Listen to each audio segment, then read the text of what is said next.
Good day, everybody. I'll open the first question. I think the last part of the mantra, I have to ask Ma Bhagavati, Saraswati Devi herself for that, for help. The question is, why God gave us a brain? If we just have to love.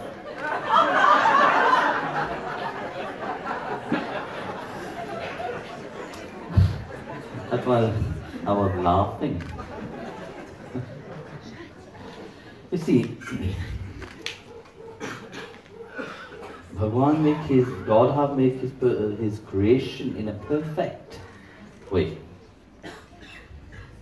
He have given you a brain to act into this world, no? In a proper way. That's why he have given you a brain. Brain is important. Mind is a different matter. How you think, that is a different matter. So your brain is important. So without the brain, you will not be here.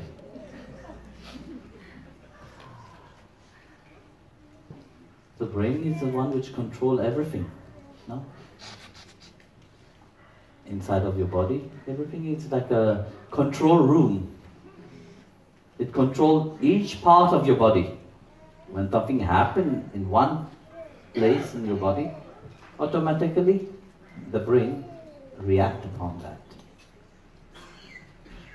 So the brain is important.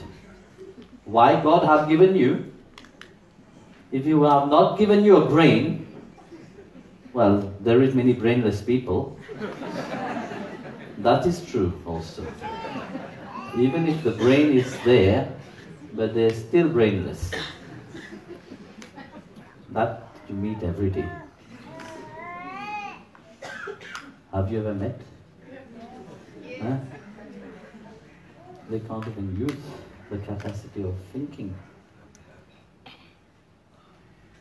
So, why God gave us a brain, to function in this world, so that we can think properly. We just have to love. If you just go without loving, and you just go without, you say you love without the brain, of course, you should not think when you are loving, you should feel when you are loving. I guess the question is why God have given you a mind will be appropriate. But that is also important. Your karma is being processed through your mind itself. The mind is an instrument to attain the Lord or to go away from Him. Both ways. That choice He has given you. That's why He said continuously, a controlled mind is your best friend and an uncontrolled mind is your worst enemy.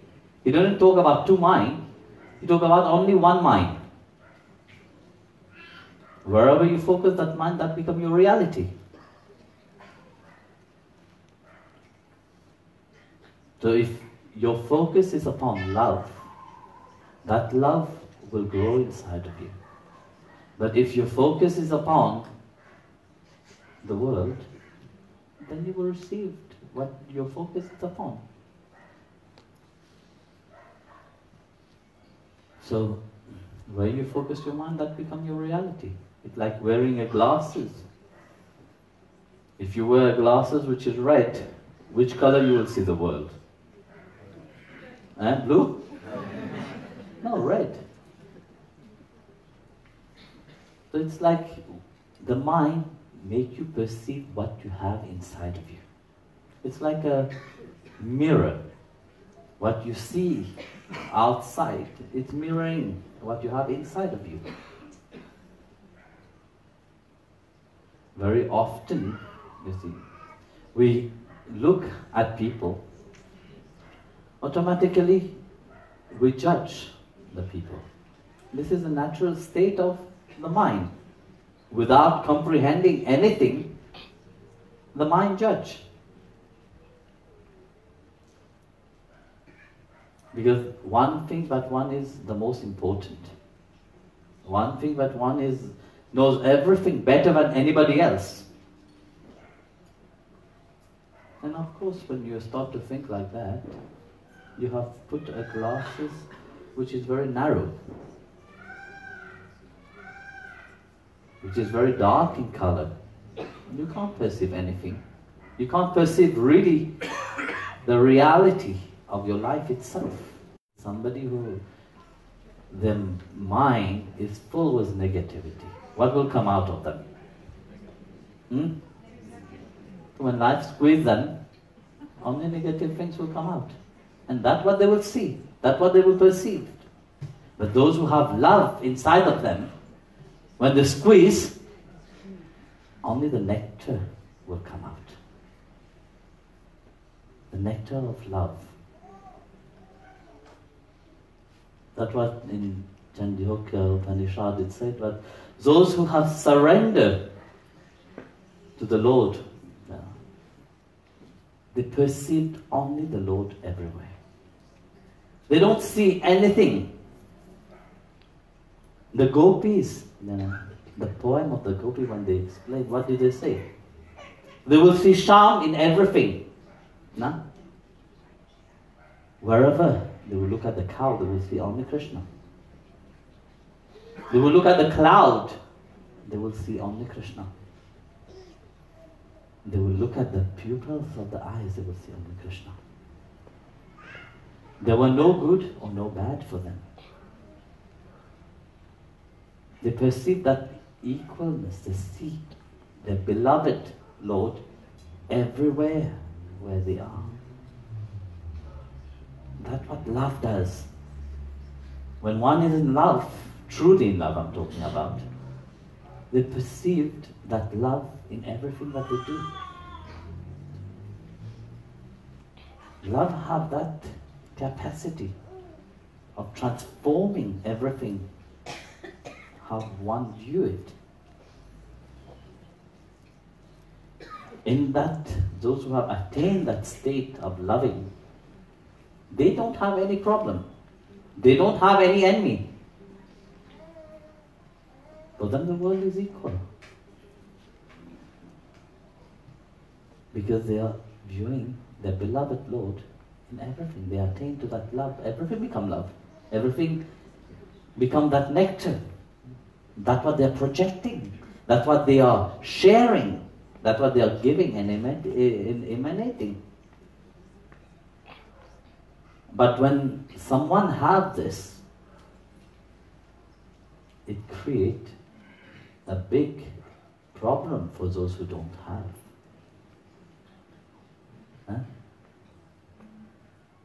It creates a big problem. They start to have headache. They start to worried about how can we crush that one. That's what starts bothering them. So, who become the enemy? The one who have love doesn't have any enemy. They don't have any problem. They don't have, but the whole others have. That is how one perceived the mind itself, how it functions. Is it truly in a loving state, or it is in a judging state? Is it turning towards God, or it's turning towards the negativity of this world? He have not given two minds, he have given only one. And he have given that choice. He brought you on the way. He reminds you continuously where you have to focus that mind.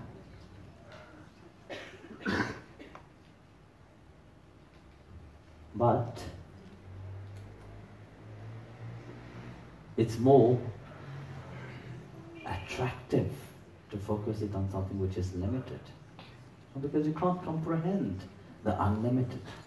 You can't comprehend the infinite, the greatness of the Lord Himself. Even if you want to comprehend it with your limitation, the limited mind, it's quite difficult.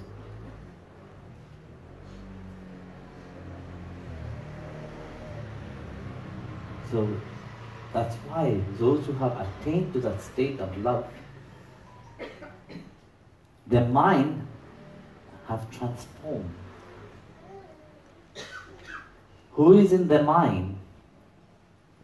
It is only the Lord Himself. What do they feel inside of them? They feel that love. They feel that compassion.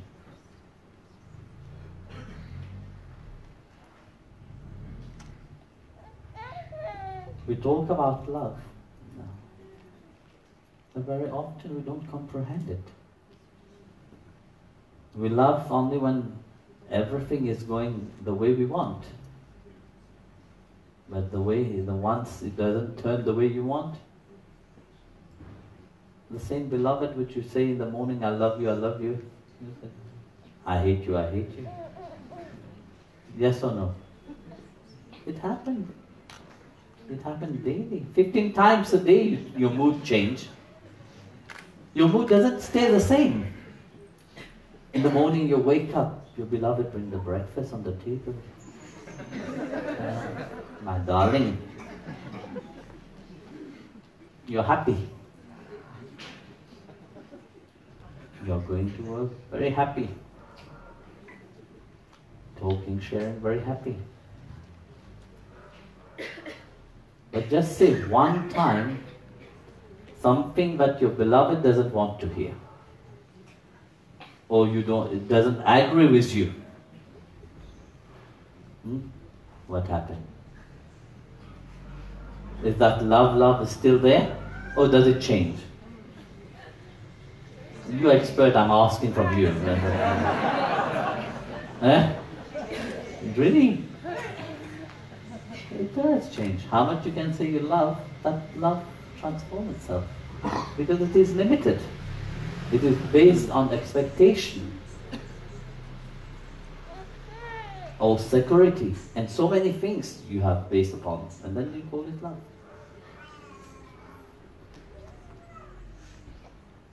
So how would that be? Those who have surrendered, they don't have anything for themselves.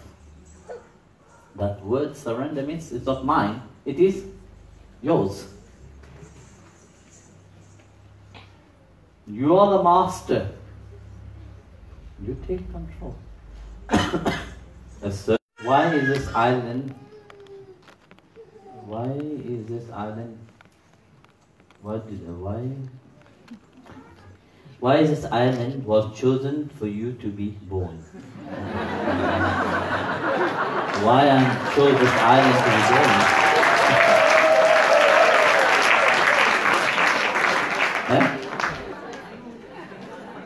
It's a good question, because it's a beautiful island.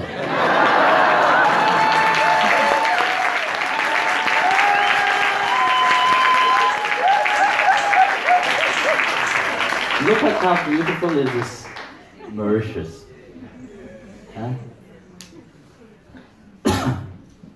See, I'm traveling many countries, many islands also. And I've been to Hawaii and so on, many countries. Every time I go to a place who has similarity to Mauritius, I'm so excited. Actually, I said, wow, it looks like Mauritius.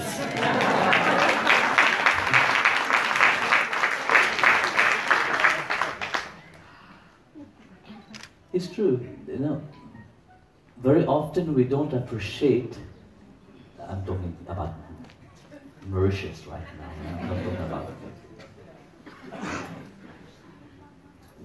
Mauritian people doesn't appreciate really the beauty of this island. Not only the external beauty of the island, but what what the island itself gives to the people. We are so busy with this natural world, busy working, busy doing so many things, but we forget that we lived in an island which is so beautiful. And we can make this island even more beautiful by start to respect each other, accepting each other. But what we do? Often we do the opposite. And this is sad. An island which there is different religion, which is peaceful, then you have some burnhead who try to destroy it. To create fight between the people. But that will reflect upon that island itself, no? How long will it be like that? Everybody for greed, they try to do many things. And that beauty will disappear also. If everybody don't, I'm talking about the Mauritian people, we don't take into consideration to respect our island and really try to uplift the nature part of that island. Because what is on the island, we have more the strength, the power. Wherever I come, you all will have noticed that we can sit till 5 o'clock in the morning. It's like charging the battery. You don't get tired. Other places you do get tired. This island have something in its magnetism, that energize the body, energize your spirit. Similar when you go to India, you feel at home. You have come home. I don't know for you, but for me it's like this. Because India is the mother of all beings. It is through that mother which everything can have expand. Culture, philosophy, spirituality, all have this root in Bharat itself. And here, Mauritius is a little Bharat.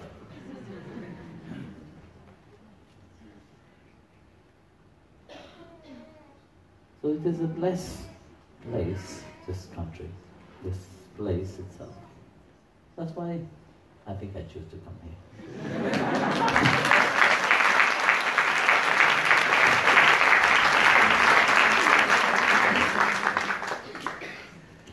What do it take to be a sincere devotee? Oh, that's difficult.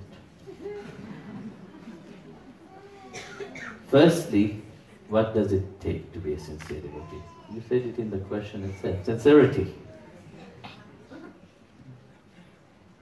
You have to know what is a devotee. So if you have taken initiation as a devotee, you have given yourself to the Lord. No? That's what is to be a devotee. Reminding that you're here to serve Him. And you have placed yourself into His care.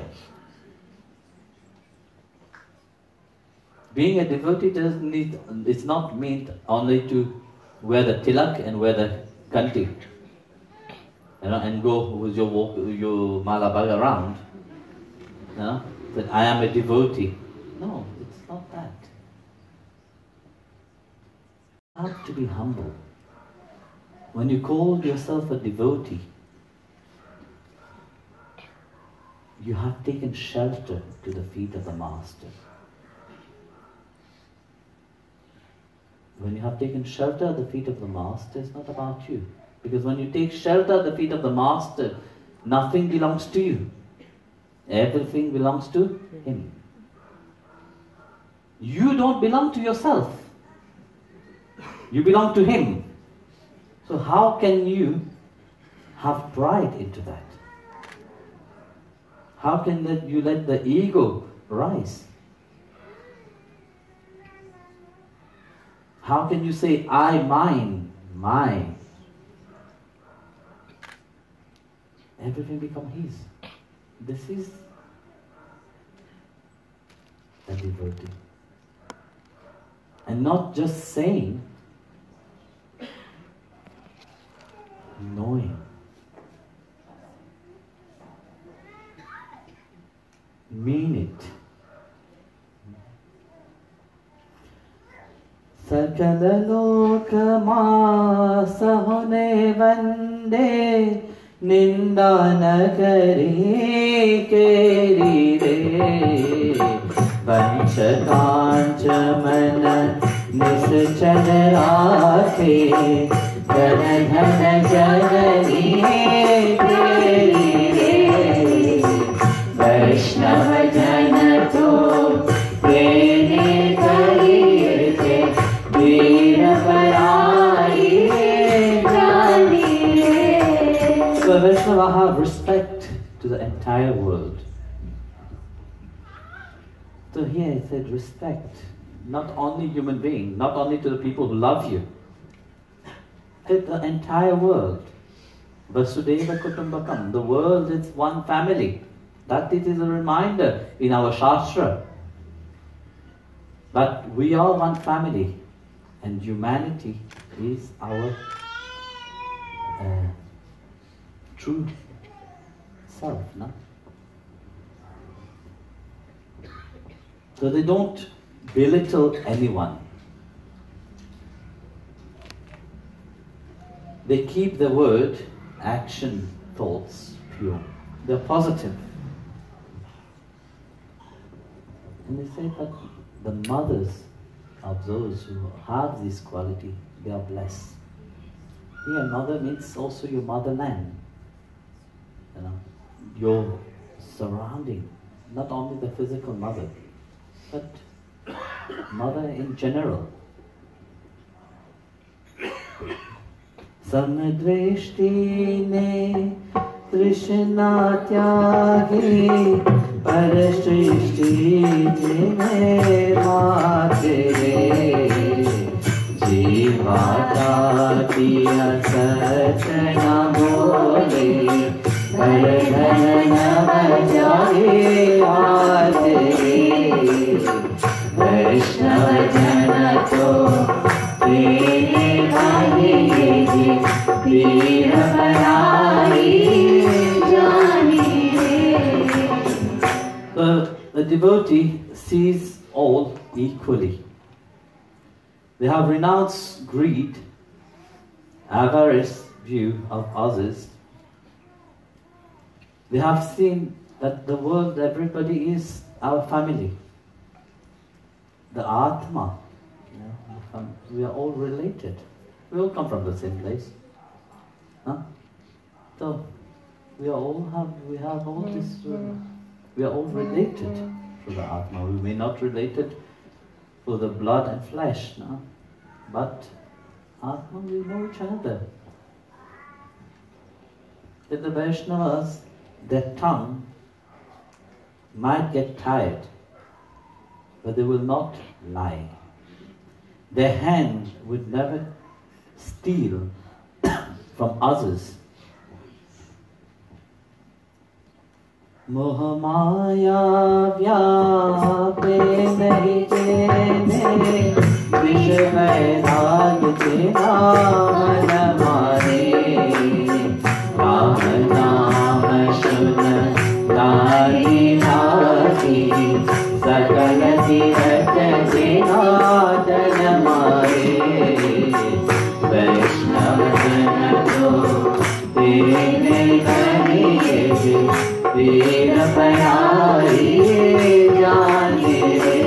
because Vaishnava doesn't get attached to the world, because they are attaching themselves to the Lord's feet. They are detached from the worldly pleasures. Because you see, all the pleasure of the world will make you miserable. But the Vaishnava is not miserable, because they have the Lord with them. If their mind is fully absorbed in Him, how can you be unhappy? They have been enticed by the name of the Lord Himself. So you see, they are so much in love. They are saturated with the divine name. But nothing else matters. But all the holy places is present inside of them. This is a devotee. That's what Bhagavan said, You may offend me, I will forgive you. But if you offend my devotee, I'll come for you. No? What is that famous verse? Krishna Naru Rakuchi. No.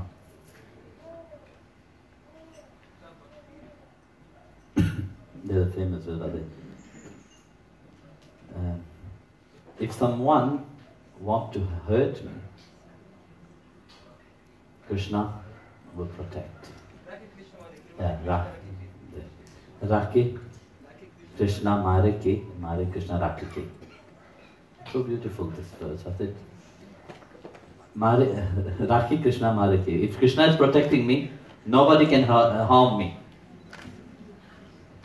But if Krishna wants to do something to me, nobody can protect me. Only the Guru.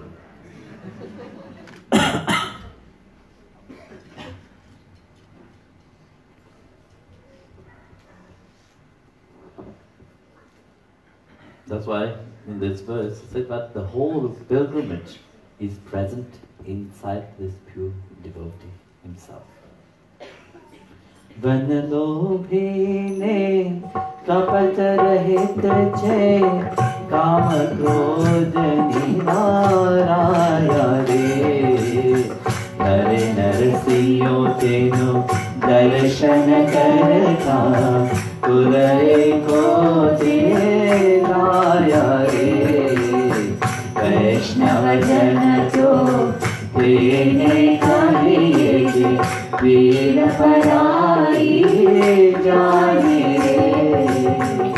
So this Vaishnava, who is absent of greed and deceit, have renounced anger, lust.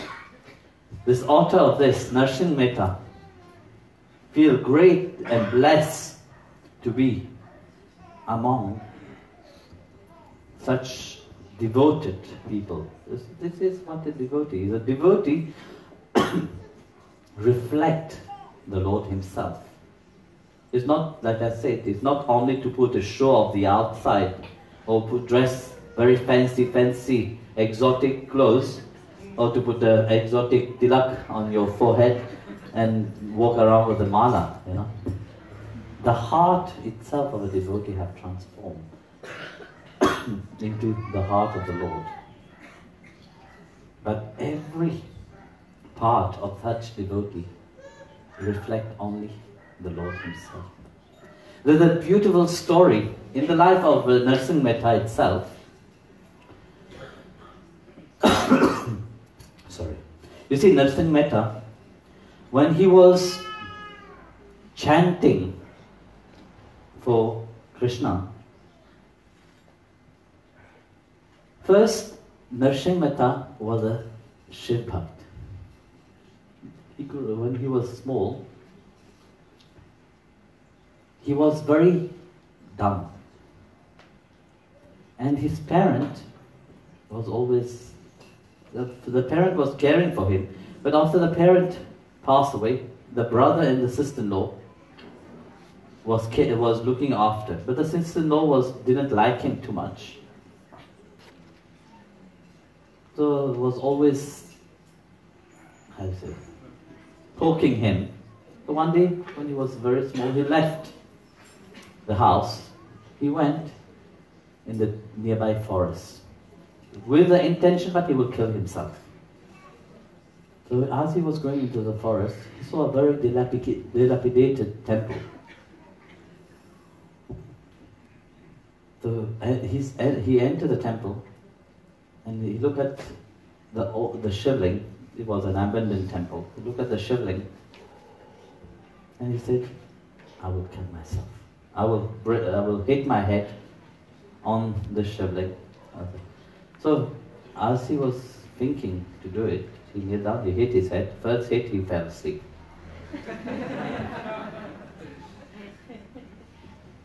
When he fell asleep, he had a dream where Lord Shiva appeared in front of him and said to him, my dear child, why you want to kill yourself? You are destined for something great. You are destined to touch the life of people. Then he said to Lord Shiva, are you sure it is me you're talking about? I'm useless. Everybody telling me I'm useless. So then Lord Shiva blessed him. He said, have devotion for Krishna. He said, but I don't know anything. How will I have devotion for Krishna?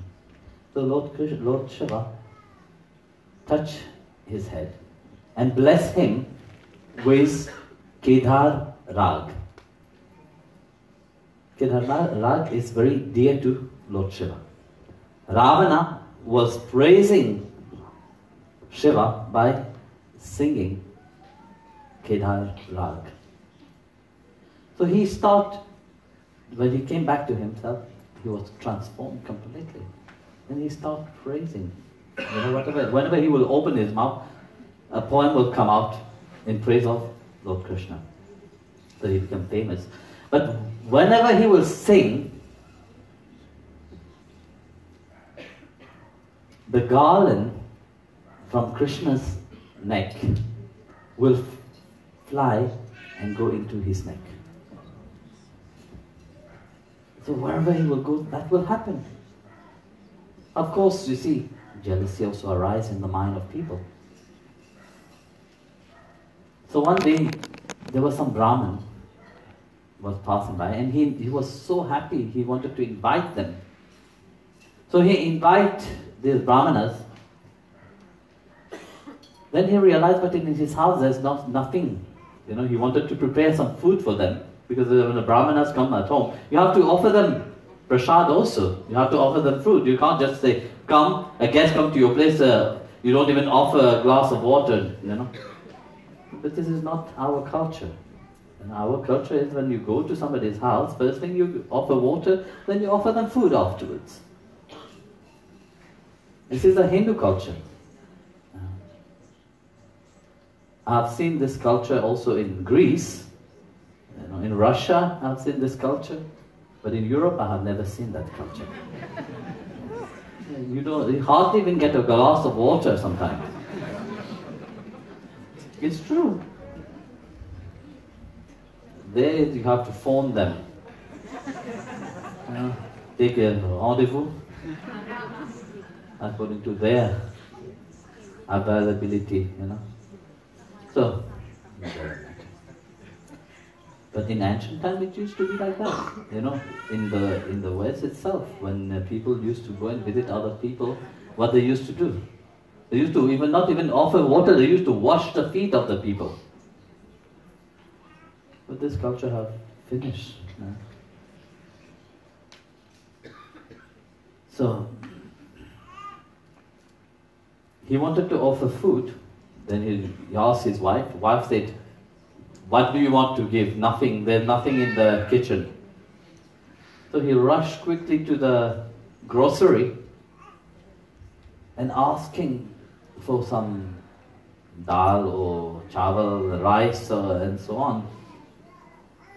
But he didn't have any money with him. How to pay? So he mortgaged his Kedar Rag. He said, please, I'll give you my Kedar rag. I will not sing anything into that rag until I pay you back your money. When you unmortgage me, then I will sing. The grocer was he knew him, he said, okay, fine. So he came, he cooked the food and he fed them. But these people, they had other intention inside of the mind. They wanted to hear him singing and they wanted to see the garland going into his neck. So they asked him, and he was singing many bhajan, many kirtan for Krishna, but not the Kedar rag. But of course, this will happen only when he sing the Kedar rag, because this rag was led by Lord Shiva, and which is dear to Shiva is dear to Krishna. Sorry. So he didn't sing Kedar rag. The Brahmanas left very unhappy. And they went to the king and complained that this Narsingh Mehta is cheating the people. Now he said he's a great devotee, but he's not. All kind of things, They fill the head of the, how gossip works. They filled the head of the king. So the king wanted to test by himself. So the king had this beautiful deity of Lord Krishna in his palace. And he asked his servant to make a garland with very strong string. And place it nicely on Krishna. And they invite Narsingh Mehta to sing. And of course Narsingh Mehta was singing all the rag, but except Kedar rag. The king became impatient, start waiting hours and hours. Nothing happened. Then he said, why? They said that when you sing for Lord Krishna, the garland come. But nothing is happening. He didn't want to sing, He went there and mortgaged the Kedar rag. Inside of him, he closed his eyes and think of Krishna. He said, Lord, you have put me in a dilemma. I know it is your Leela, because this is also another quality of the devotee. A devotee perceives the hand of the Lord in everything. Because they know that they are never alone. It is Him which is doing everything. Sorry. So he said, Lord, it's all your wish, whatever you want to do. So seeing this dilemma of his devotee, Bhagwan took the appearance of Narsingh Mehta himself, went to the grocer, it was late night, knocked at the door, the grocer was sleeping, his wife opened the door, and from behind here was, who is it? I said, oh, it's Narsingh Mehta. And he paid the money for the rag. Then he asked, please can you give me a receipt that I have given you the money? And of course he gave a paper, but that money had been paid for unmortgaging the Kedar rag. So Krishna rushed quickly to the palace, changed himself as a normal devotee,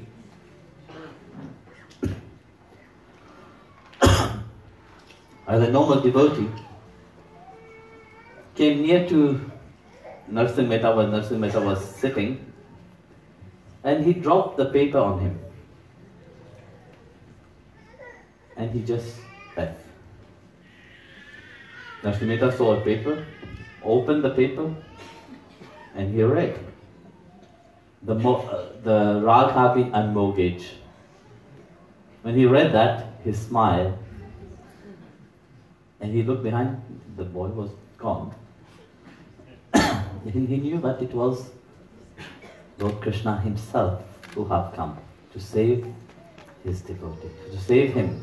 Because if he were not come to save him, the king would have beheaded him. So Bhagavan himself had come to save him. So seeing that, he smiled and he started singing into that rag. That vibration of that place was so strong that everybody was in bliss. Then the garland, Krishna himself went, took the garland from the deity, from the deity itself, the Vigraha, and bring and garland him. So seeing everybody praise Nrsimha. And they all asked him for forgiveness and they became his disciples. So you see, the relationship between a devotee and Bhagavan is unique.